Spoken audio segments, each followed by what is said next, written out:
It's Sunday morning, June 28, 1914. The city of Sarajevo is dressed up for a parade. Flags hang from windows. Crowds line the streets. Somewhere in the distance, a military band is playing. And somewhere in that crowd, standing quietly, trying not to be noticed, is a 19-year-old boy. He is thin, pale. He has tuberculosis. He grew up in poverty so deep that his own mother gave him away to a relative just so he'd have enough food to eat. He has a loaded pistol hidden under his coat.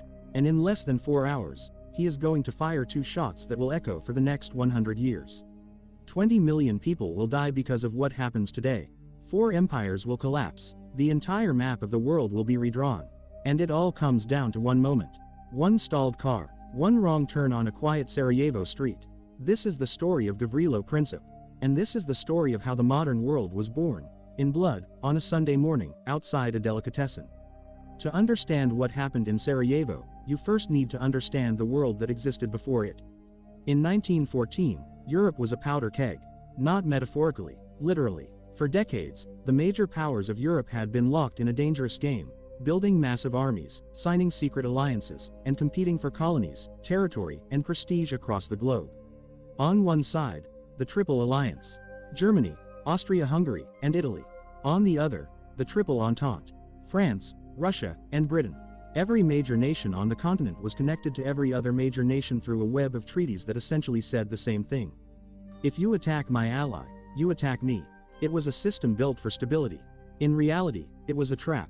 One spark, anywhere, and the whole thing would ignite. And sitting right at the center of that powder keg was the Austro-Hungarian Empire. Massive, aging, desperate to hold itself together. The empire controlled dozens of ethnic groups: Czechs, Slovaks, Croats, Slovenes, Poles, Hungarians, Romanians, people with their own languages, their own histories, their own dreams of independence. And none of them burned hotter than the Bosnian Serbs. Bosnia had been officially annexed by Austria-Hungary in 1908, a move that sent shockwaves through the Slavic world. To Serbian nationalists, Bosnia wasn't Austria's territory. It was Serbian land, Slavic land, and the empire had simply taken it. The resentment ran deep, and in the underground, in the secret meetings, in the whispered conversations, in the coded letters passed between young men who believed they were fighting for something, a movement was growing. Gavrilo Princip was born on July 25, 1894, in a small village called Abijaj in western Bosnia. His family was poor, genuinely, desperately poor. His father was a postman. They had little land, little money, and too many children. Of the 9 children his mother bore, only 3 survived to adulthood. Gavrilo himself was so sickly at birth that his parents nearly didn't bother naming him. His mother took him to a local priest, who named him Gavrilo, after the Archangel Gabriel, as if even his name was a prayer for survival. He survived, and he read everything he could get his hands on: history, poetry, political philosophy, stories of Serbian heroes and Ottoman battles, and the long, painful memory of a people who had spent centuries under foreign boots. By the time he was 13, he had left his village to study in Sarajevo. By 16, he had become radicalized, drawn into the orbit of Serbian nationalist thought that was spreading through the youth of Bosnia like fire through dry grass. He tried to join a Serbian guerrilla movement at 17. They turned him away. Too small, they said. Too weak. That rejection didn't cool his passion. It sharpened it. He eventually connected with a network tied to the Black Hand, a secret Serbian nationalist organization with deep ties to Serbian military intelligence. The Black Hand operated on one fundamental belief: that the South Slavic peoples would never be free until the Austro-Hungarian Empire was broken. And they were willing to break it themselves. When word came that Archduke Franz Ferdinand, heir to the Austro-Hungarian throne, would be visiting Sarajevo on June 28, 1914, the Black Hand saw an opportunity. June 28 was not a random date. It was Vidovdan, St. Vitus Day, the anniversary of the 1389 Battle of Kosovo, where a Serbian army had been defeated by the Ottoman Empire. It was the most sacred, most painful date in Serbian national memory. Scheduling a royal visit on that day wasn't diplomacy. To Serbian nationalists, it was an insult. And Gavrilo Princip was going to answer it. The morning of June 28, 6 assassins spread themselves along Apple Key, the long riverside road that Franz Ferdinand's motorcade would travel. Each man carried a weapon.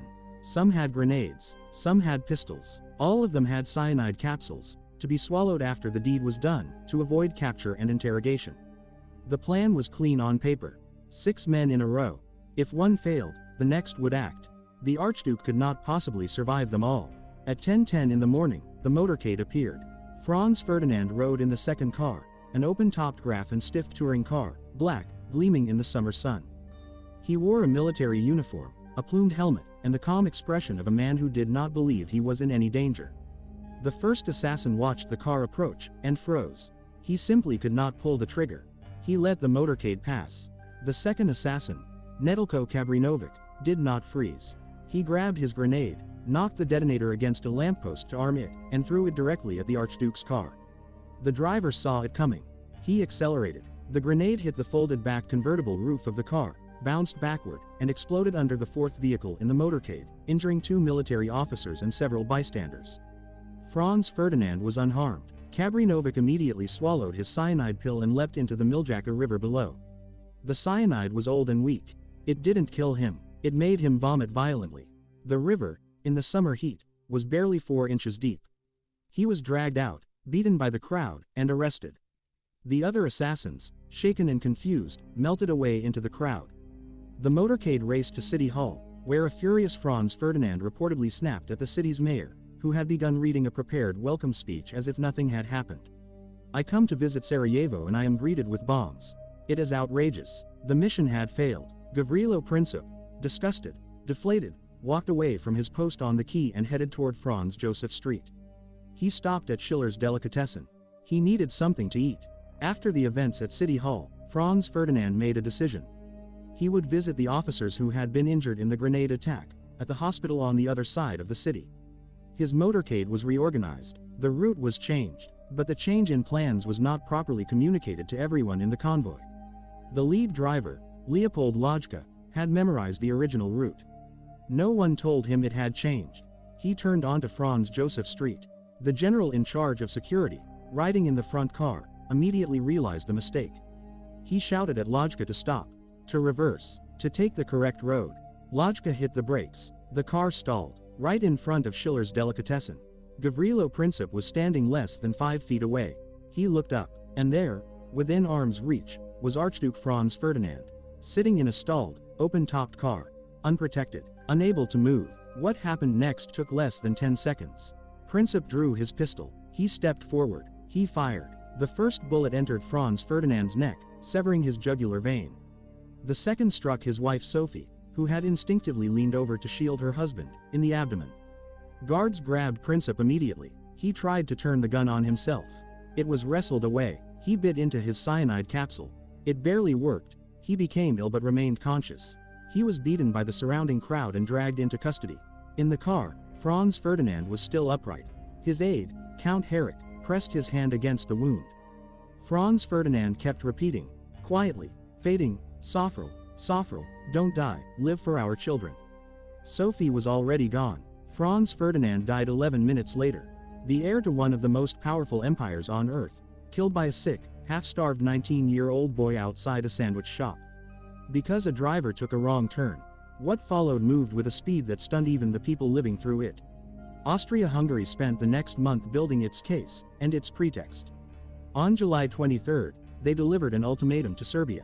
10 demands, deliberately worded to be humiliating, deliberately designed to provoke rejection.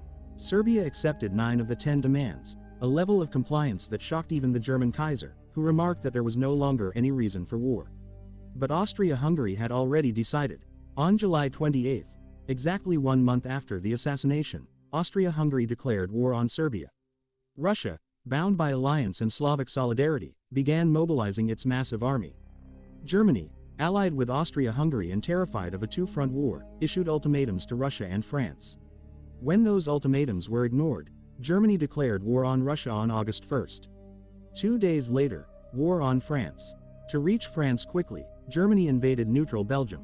Britain, bound by a 75-year-old treaty to protect Belgian neutrality, declared war on Germany on August 4. In 37 days, from a stalled car on Franz Joseph Street to a continent in flames, the entire world had gone to war.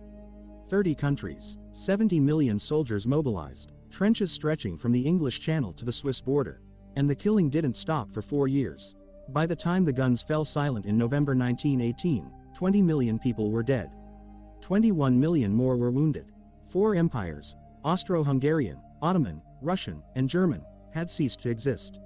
The map of the world looked nothing like it had in June of 1914. And the young men who survived came home to a world that felt hollow, broken, stripped of the certainty and order that had existed before. The 1919 Treaty of Versailles tried to put the pieces back together. Instead, it planted the seeds for something even worse. The humiliation, the economic devastation, and the unresolved rage that treaty created would produce, 20 years later, a man named Adolf Hitler, a movement called National Socialism, and a Second World War that would kill 3 times as many people as the first. The 20th century, with all its horror, its genocide, its nuclear weapons and Cold War fear, traces a direct line back to that Sunday morning in Sarajevo. Back to a wrong turn. Back to a stalled car. Back to a boy eating lunch. Gavrilo Princip never stood trial for war crimes. Under Austro-Hungarian law, he was too young to be executed. He was sentenced to 20 years in prison and held in the Theresienstadt fortress in what is now the Czech Republic. The conditions were brutal. His tuberculosis worsened. His arm was eventually amputated due to bone decay. He died on April 28, 1918, 6 months before the war he started finally ended. He was 23 years old. He weighed 88 pounds. Whether Gavrilo Princip was a terrorist or a freedom fighter, history has never fully agreed. In Serbia, he has been called a hero. In Bosnia, a villain. In the wider world, simply the man who pulled the trigger. But here is what history does agree on. The world that existed on June 27, 1914, was gone by July. And the world that replaced it was harder, colder, more dangerous, all because of a sequence of accidents so unlikely, so improbable, that historians still shake their heads at it more than a century later. A grenade that bounced the wrong way, a driver who took a wrong turn, a car that stalled at exactly the wrong moment, and a boy who happened to be standing there. History doesn't always move through grand plans and powerful men. Sometimes, it moves through moments so small, so random, so utterly ordinary, that no one sees them coming. Until it's too late. If this story hit different, subscribe to Ashford Archives. Because the archive is full of stories just like